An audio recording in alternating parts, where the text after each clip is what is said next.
Hello बच्चों, my name is Meenakshi. आज मैं क्लास 8 यूनिट नंबर 3 का क्वेश्चन नंबर 27 का सोल्यूशन करने जा रही हूँ। The unit digit in the square of 1294 is. क्या करना हमें यूनिट डिजिट बतानी है बेटा। जब हम इसका स्क्वायर करेंगे, किसका 1294 का जब हम स्क्वायर करते हैं में, तो इसकी यूनिट डिजिट क्या होगी। तो बेटा क्या करेंगे, तो हमें क्या है, इसको हम इसका स्क्वायर करते हैं। स्क्वायर का मतलब होता है कि इसको अंडर रूट करते हैं। तो इसका 1294 का की पावर 2। अब ये होता है तो क्या होता है, का स्क्वायर भी बोल सकते हैं, इसको पावर 2 भी बोल सकते हैं, अंडर रूट भी बोल सकते हैं। नहीं सॉरी बेटा, स्क्वायर भी बोल सकते हैं इसको। 1294 का स्क्वायर भी बोल सकते हैं।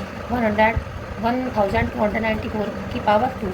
अब इसका मतलब क्या होता है, 2 बार मल्टीप्लाई करना। किसी चीज़ का जब हम स्क्वायर करते हैं तो 2 बार मल्टीप्लाई करना होता है। ठीक है, अब हम इनको मल्टीप्लाई करके देखते हैं यहाँ पर। बेटा क्या है हमारा, 4 4 जा 16। तो हमारा क्या आ रहा है यूनिट डिजिट, क्या आ रहा है हमारी यूनिट डिजिट 6। हमें यूनिट डिजिट ही बतानी है। यूनिट डिजिट मतलब वंस पर, ये वंस पर क्या है हमारी 6 है। तो क्या हमारी यूनिट डिजिट 6 है। तो जब हम इन्हें आपस में मल्टीप्लाई करते हैं तो यूनिट डिजिट क्या आती है हमारी 6। तो हम 6 को 4 को मल्टीप्लाई करेंगे तो हमारा क्या जाएगा, 6 आ जाएगा। तो स्टार्टिंग में क्या लिखते हैं, 6 तो लिखते हैं। तो इनका इसका जब हम अंडर रूट करते हैं 1294 का, तो हमारी यूनिट डिजिट क्या आती है 6। क्या आती है 6। तो ये हमारा 6 आएगा बेटा इसमें। अब क्वेश्चन नंबर 28 का square of 500 will have zeros. अब हम 500 को अगर स्क्वायर करते हैं तो हमें कितने जीरोज़ मिलते हैं। तो स्क्वायर करते हैं हम 500 का स्क्वायर करते हैं। 500 का स्क्वायर मतलब 2 बार मल्टीप्लाई करना।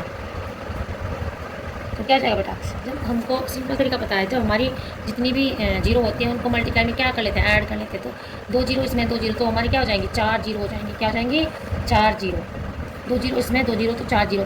अगर हमारी एक जीरो यहाँ पर होती तो हमारी कितनी हो जाती 5 जीरो लगती। तो डायरेक्ट अगर हम मल्टीप्लाई करते हैं और 5 5 जा 25। तो बेटा कितनी जीरो आ रही है मेरी, 4 जीरो आ रही है। कितनी आ रही है 4 जीरो। तो ये हमारा answer. Question number 29, there are natural number between n square and n plus 1 का होल स्क्वायर। और बेटा क्या है हमारा नेचुरल नंबर। अब क्या करते हैं हम, natural number between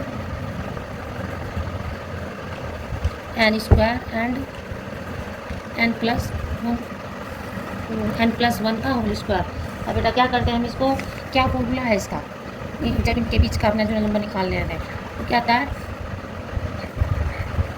bracket small bracket n plus 1 का होल स्क्वायर और माइनस एन स्क्वायर और पूरा ब्रैकेट बंद।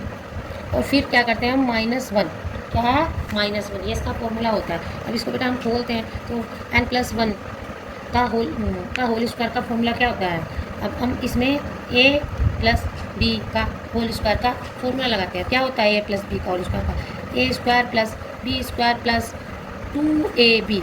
ये फॉर्मूला होता है a प्लस बी स्क्वायर का। क्या होता है, a प्लस बी का होल स्क्वायर का फॉर्मूला ही होता है square plus b square plus 2ab। अब इसमें लगाएंगे हम, क्या होगा, a की जगह हमारा क्या है, ये a मान लिया हमने, ये b मान लिया। तो a की जगह हमारा क्या है n, तो n स्क्वायर मान लेते हैं। तो b की जगह क्या है 1, तो 1 का स्क्वायर कर देते हैं। और प्लस 2ab क्या हो गया, n मल्टीप्लाई बाई 1। ये हो जाएगा बेटा ब्रैकेट बंद और माइनस के n स्क्वायर और ये ब्रैकेट बंद -1। अब बेटा करते हैं, अब क्या होगा बेटा, ये एन, अब इसको हम खोल देते हैं ब्रैकेट को, एन स्क्वायर प्लस 1 का अगर हम स्क्वायर करते हैं तो 1 ही आता है हमारा, प्लस फिर क्या हो जाएगा 2n को 1 से मल्टीप्लाई करें तो हमारा 2n ही आता है, 2n। अब और इस एन स्क्वायर को अंदर ले लेते हैं, एन स्क्वायर।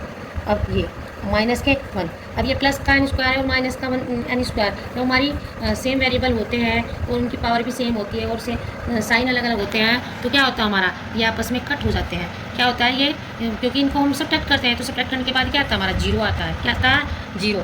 देखो बेटा अगर माइनस के 1 और प्लस के 1 करते हैं तो क्या आता है हमारा, जीरो आता है ना। अब कैसे करते हैं, 1 -1, तो ये जिसके पीछे कोई साइन होता है उसको प्लस मान लेते हैं, ये प्लस के मान लेते हैं और ये माइनस के 1। तो क्या होता है, जब हम इसको सब्ट्रैक्ट करते हैं तो क्या आता है हमारा, जीरो आता है। तो इसमें भी ऐसे ही बेटा, जब हम माइनस के एन स्क्वायर, ये बराबर डिजिट है, बराबर सेम वेरिएबल है ना हमारे ये, तो इसको क्या करेंगे हम, माइनस कर देंगे, सब्ट्रैक्ट कर देंगे। प्लस माइनस के एन स्क्वायर और प्लस के एन स्क्वायर में से गए तो क्या बचा हमारा, जीरो बचा। क्या बचा हमारा, जीरो। अब बेटा क्या क्या बचेगा हमारा फिर अंदर, 1 + 2n। अब और फिर ये n 1। अब इसको अंदर ले लेते हैं 1 को, 1 + 2n-1। अब क्या होगा, ये बताया ना मैंने कि एक प्लस का 1 है और एक माइनस का 1 है, तो क्या होगा हमारा 0 आ जाएगा। तो इसको ऐसे कट भी कर सकते हैं, ऐसे भी सब्ट्रैक्ट भी कर लो तो तब भी 0 वही आंसर आएगा हमारा। क्या होगा हमारा, ये इससे कट हो गया क्योंकि बराबर सेम डिजिट है और साइन अलग अलग है। तो हम क्या करते हैं, सब्ट्रैक्ट करते हैं। ये प्लस का है, ये माइनस का है, तो क्या करेंगे हम सब्ट्रैक्ट करेंगे। जब साइन एक से होते हैं तो क्या करते हैं, हम प्लस करते हैं, और साइन अलग अलग होते हैं तो क्या करते हैं, माइनस करते हैं। अब ये से कट हो गया तो हमारा क्या बचा, 2n। क्या बचा, 2n। यही हमारा आंसर है। तो बेटा कितनी देर are natural number between n² plus n+1 का होल स्क्वायर के बीच कितनी वो है, 2n है। क्या बेटा, 2n नेचुरल नंबर है। कितने नेचुरल नंबर है, 2n नेचुरल नंबर। ये हमारा आंसर है। Thank you.